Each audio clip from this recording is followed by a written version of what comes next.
آگے ہو کے بیٹھو. اور اس کے بعد لبیک کی تحریک جو ہے وہ ہمارے جذبوں کو، ایمان کو جھنجھوڑتی ہے اور کہتی ہے کہ آؤ اس مقام کی طرف، اس نظام کی طرف جس کا وعدہ کر کے تم نے پاکستان حاصل کیا. اسی لیے پاکستان کا مطلب لا الہ الا اللہ ہوا، لیکن اس میں نظام تو انگریزوں کا چلتا تھا. اگر انگریزوں کا ہی نظام چلانا تھا تو ایسٹ انڈیا کمپنی سے چھٹکارا کیوں حاصل کیا؟ بات تو یہ ہے کہ ہم نے اس ٹائم پہ روس کا نظام بھی تھا، امریکہ کا نظام بھی تھا، تو پھر ہم نے یہ پاکستان کیوں بنایا تھا؟ قائد اعظم محمد علی جناح رحمۃ اللہ علیہ نے اپنی آخری تقریر میں کہا کہ جھوٹ بولتے ہیں وہ لوگ جو کہتے ہیں کہ اسلامی نظام پاکستان میں نہیں ہے.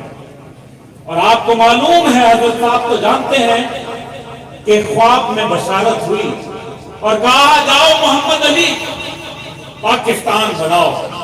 انگریز نے پوچھا کہ کیا تم مسلمانوں کی ہیرو بننا چاہتے ہو، لیڈر بننا چاہتے ہو تو کرنا. میں صرف اس لیے یہ کام کر رہا ہوں کہ جب اللہ کے حضور پیش ہوں تو اللہ تعالیٰ کہے ویل ڈن محمد علی. رضی صاحب، میرا ایمان ہے کہ جب آپ اللہ کے حضور پیش ہوں گے میں عبداللہ حمید کو گواہی دوں گا کہ خادم حسین رضوی صاحب نے اپنا پیغام پہنچایا. آپ کو بھی اللہ ویل ڈن کہے گا انشاءاللہ تعالیٰ اور حضور پاک گلے لگائیں گے.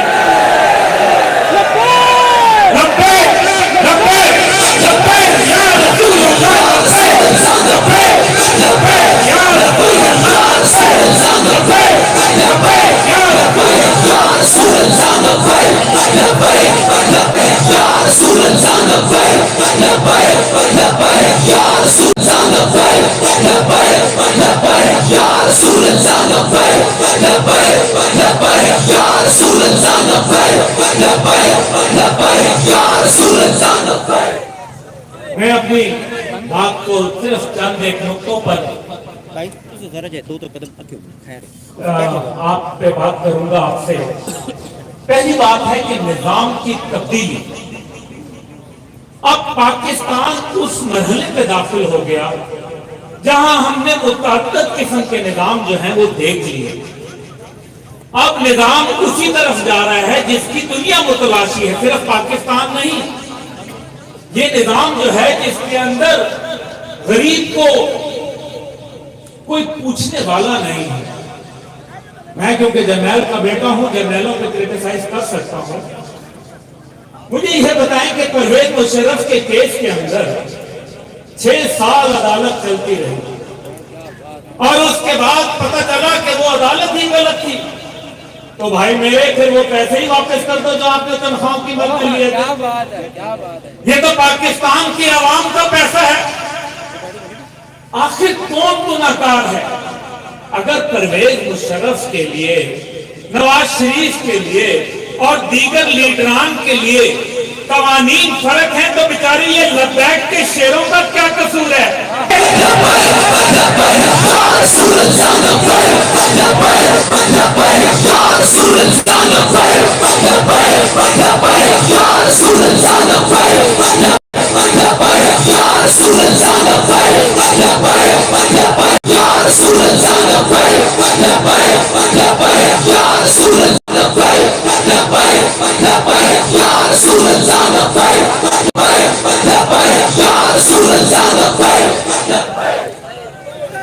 نظام اپنی آخری سسکیاں دے رہا ہے. پاکستان کے اندر عدالتی نظام بھی انصاف نہیں فراہم کرتا. غریب و امیر کے تقاضے مختلف ہیں، سچائی کے معیار مختلف ہیں. میڈیا کو جس انداز میں چاہے استعمال کیا جاتا ہے، لیکن کیا سچ کی آواز رک پائے؟ کیا لبیک نے آ کے اٹک کے اندر اپنی قوت کو ثابت نہیں کیا؟ کیا اللہ کے چاہنے والے اور اسلام کو چاہنے والے اس ملک کے اندر کم ہو گئے؟ نہیں.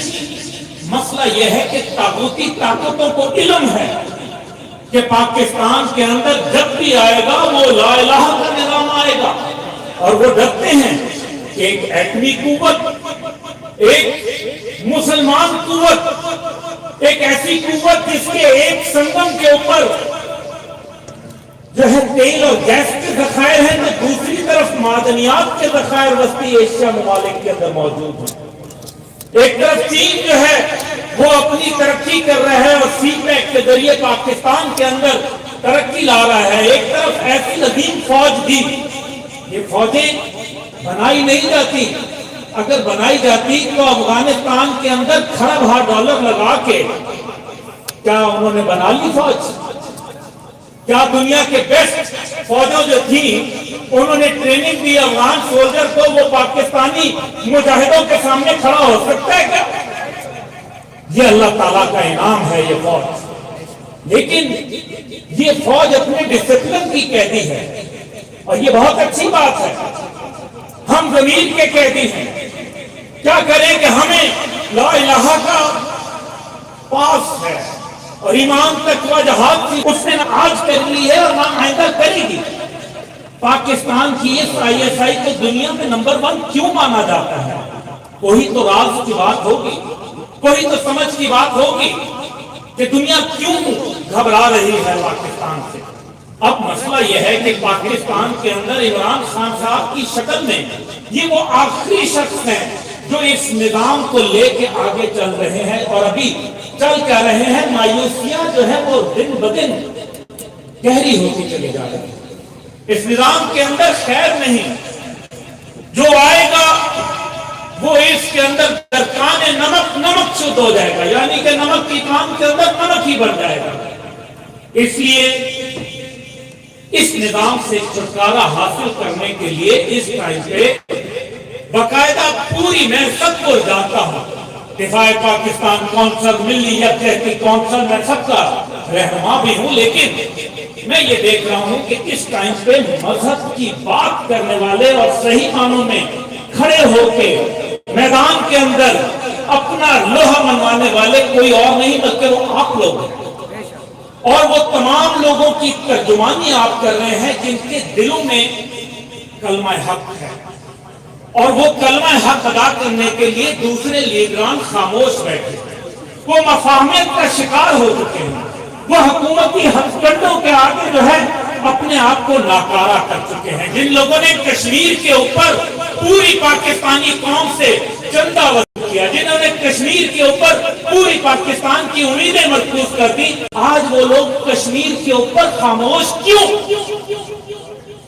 مشرف کا سب سے بڑا گناہ یہ تھا کہ اس نے کشمیر پہ باڑ لگا دی۔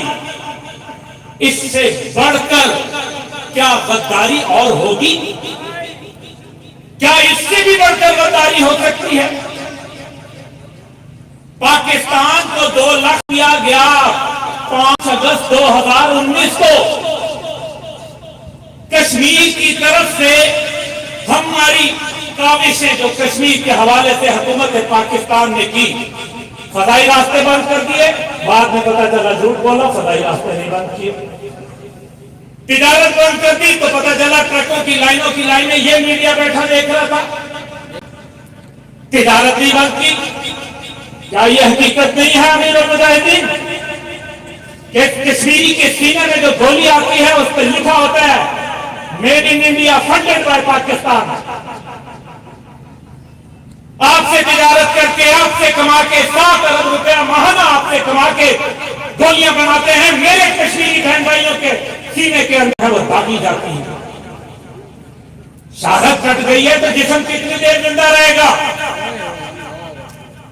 ان کے عزائم بڑے واضح ہیں، انہوں نے جنرل بپن راوت کو بنا کے اپنی پالیسیوں کی کنٹینیوشن کی ہے، انہوں نے بتایا کہ یہ پالیسیوں کا تسلسل ہے، انہوں نے پاکستان کے کشمیر کا نقشہ جو ہے وہ اپنے کشمیر میں شامل کر لیا، آپ نے ہندوستان کے اندر مکرو ہندوستان کے چہرے کے اندر انہوں نے سمو لیا، ان کے عزائم بڑے واضح ہیں۔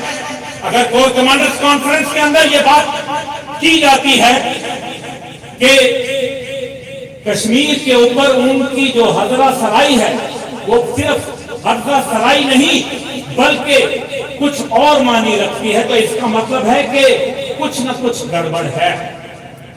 اگر 8 مقام سے لے کے پورا نیلم دہلی بند ہے، 18 کلومیٹر کا راستہ، تو اور جنگ کیا ہوتی ہے؟ 101 لوگ 2019 سے لے کے آج تک شہید کر دیے گئے، جس میں 40 فوجی جوان اور افسران شامل ہیں۔ اور جنگ کیا ہوتی ہے؟ اور جناب والا مذاکرات کی بات کرنے والوں عقل کو ہاتھ پاؤ، اور یہ مذاکرات سے کشمیر ملا تھا یا جہاد سے ملا تھا؟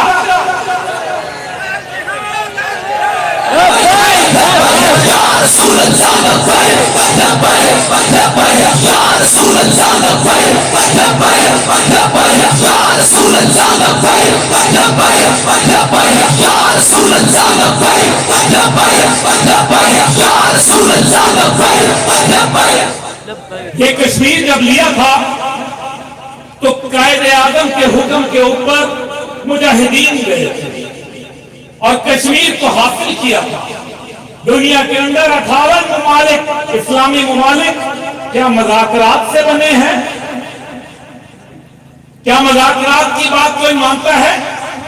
ہمارے وزیر خارجہ صاحب کہتے ہیں کہ افغانستان کے اندر امن کے کردار کے لیے پاکستان نے بہترین کردار ادا کیا اور امریکہ اس کا جو ہے وہ گرویدہ ہو گیا۔ بھائی اپنے میاں مٹھو کیوں بنتے ہو؟ اگر یہ تعریف آئے تو کیا طالبان کی طرف سے آئی؟ کیا امریکہ نے بولا؟ کیا وہ مذاکرات پاکستان کے اندر ہوئے؟ کیا کسی نے آپ کو کہا کہ جناب آپ کا کردار بڑا اعلیٰ ہے؟ میں آج ایک بات یقین سے کہہ سکتا ہوں کہ اس اسلامی نظام کو کوئی مائی کا لال نہیں روک سکتا، کوئی نہیں روک سکتا، کوئی نہ روک پائے گا۔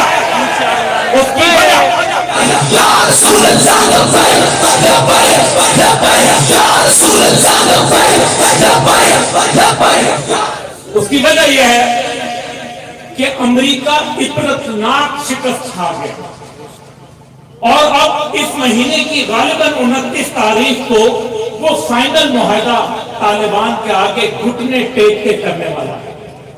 اور جب وہاں اسلامی نظام، کیونکہ یہ جو لڑائی تھی، یہ جو جہاد تھا افغانستان میں، جس کے اندر جو موجودہ ابھی صورتحال کے اندر 2 سپر پاوریں جو ہے شکست کھائیں، یہ کس کے لیے تھا؟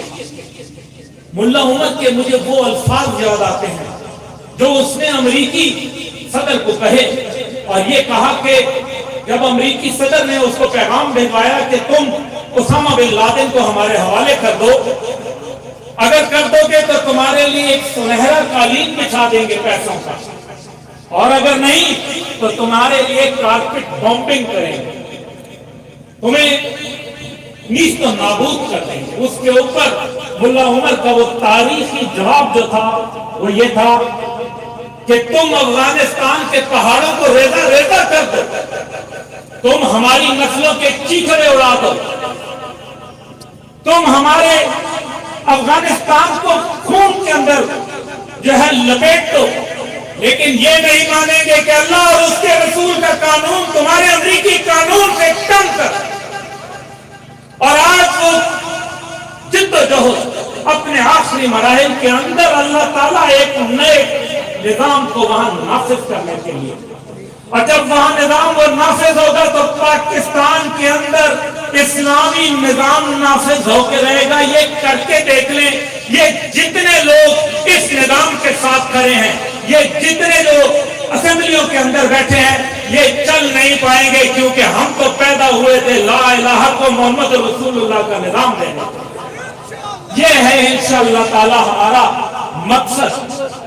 اب اگر یہ کہا جائے کہ مہنگائی کا عالم، تو جناب ورلڈ بینک اور آئی ایم ایف کے ساتھ آپ نے معاہدات کیے ہیں، 800 ارب روپے کے مزید آپ کے اوپر ٹیکس لگائے جا رہے ہیں۔ 800 ارب، ابھی تو صرف 555 ارب لگے ہیں تو چیخیں نکل گئی ہیں، ابھی آپ کے اوپر 800 ارب مزید لگائے گئے ہیں۔ آپ کو خوراک کے اندر جو ہے وہ خود کفیل ہونے سے روکا جائے گا، آپ کے دریافت سکھائے جائیں گے، آپ کے اوپر FATF اور دیگر نام آپ نے بڑے سنے، لیکن رضوی صاحب جانتے ہیں کہ ماضی میں اسی طرح کے ڈراوے اور ڈھکوسلے کبھی CTBT کے نام سے، کبھی FMTC کے نام سے، کبھی کیمیکل ویپن کنونشن کے نام سے، کبھی جو ہے وہ سمنگٹن ترمیم کے نام سے، کبھی پریسلر ترمیم سے. اور بھائی یہ جذبوں کی بات ہوتی ہے. حوصلے ان لوگوں میں ہوتے ہیں جن کے دل شیروں جیسے ہوتے ہیں، جو ان کے ساتھ آنکھوں میں آنکھ ڈال کے بات کرتے ہیں. جاؤ جہنم میں، نہ تم نے یہ قرضے پاکستانیوں کے اوپر خرچ ہونے دیے، نہ ہم نے اتنی سخت تھی، نہ ہم سے پوچھ کے لیے گئے. جن سے لیے جاؤ ان سے لے لو، نہیں دیتے تمہارے قرض.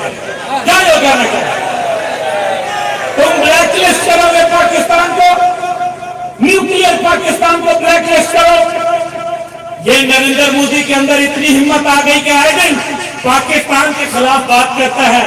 اور تم آؤ تو صحیح، 22 کروڑ عوام تمہیں یہاں انشاءاللہ تعالیٰ تمہارا استقبال کریں گے. تاریخ لکھے گی ایک کا ہندوستان انشاءاللہ تعالیٰ. ٹکراؤ تو صحیح، ہم تیار ہیں. بتاؤ ہاتھ کھڑا کر کے کون کون تیار ہے؟ تیار ہو ایک دفعہ پتہ کرو.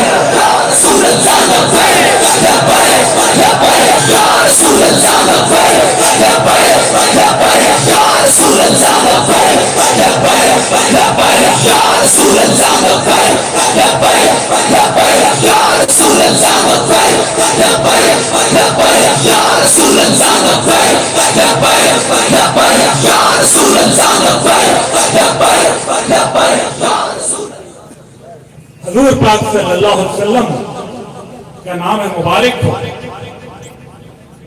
اور ان کی تعلیمات کے اوپر اگر عمل کیا جائے تو انہوں نے کبھی ظالم کے سامنے سر جھکایا نہیں. آج ہمیں یہی فیصلہ کرنا ہے. ایک طرف کہا جاتا ہے کہ ہمیں مافیاؤں کا پتہ ہے. چلو بھائی، شوگر اور گندم کا مافیا تو آپ کو پتا تھا، چینی اور گندم کے مافیا کا. تو پھر پولٹری کا مافیا کی کیا بات کریں، سبزی کے مافیا کی کیا بات کریں، ڈالر مافیا کی کیا بات کریں. کون کہتا ہے یہ لوگ کرپٹ نہیں ہیں؟ ڈالر جس دن بڑھ رہا تھا اس دن امیر المجاہدین کو تو نہیں پتا تھا، عبداللہ گل کو تو نہیں پتا تھا، اس عوام کو تو نہیں پتا تھا.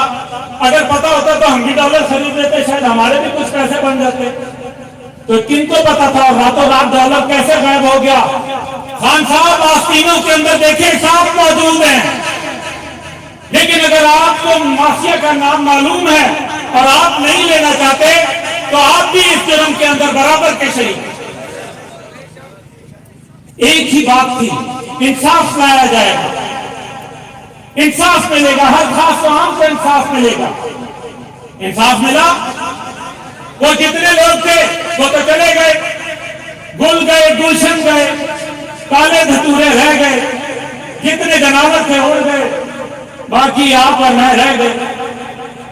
بات تو یہ ہے، اگر انصاف کا نعرہ نہیں تو اس کا مطلب ہے پھر ایک ہی نعرہ ہے، اور وہ ہے لبیک لبیک.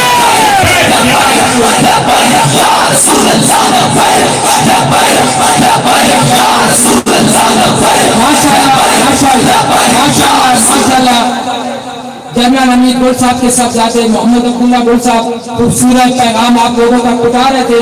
اب میں ان مجاہدوں کو بلاؤں گا جن کو قبلہ امیر المجاہدین جبل استقامت شہنشاہ عظیمت بابا حضور خادم رضوی صاحب اپنے ہاتھوں سے دست مبارک سے ان کے گلے میں ہاتھ ڈالیں گے. یہ وہ میرے بھائی ہیں جو رات 12 کے بعد اٹک جیل سے رہا ہوئے اور پھر اسی جوان مرضی اسی جرأت کے ساتھ تحریک لبیک کے قافلے میں آج کی کانفرنس میں موجود ہے. میں گزارش کروں گا محمد شہاب والد محمد رمضان، عاطف رحیم والد غلام شبیر، ثاقب الرحمان والد سعید الرحمان بھائی سے ان دوستوں کے لیے دعا بھی کرنی ہے، اور جو دوسرے میرے بھائی جیلوں میں ہیں ان کے لیے بھی دعا کرنی ہے. انشاءاللہ جلد از جلد وہ بھی آپ اور ہمارے ڈسپلن کا آپ نے خیال چھوڑ دیا. لبیک کا نعرہ لگا دیجیے.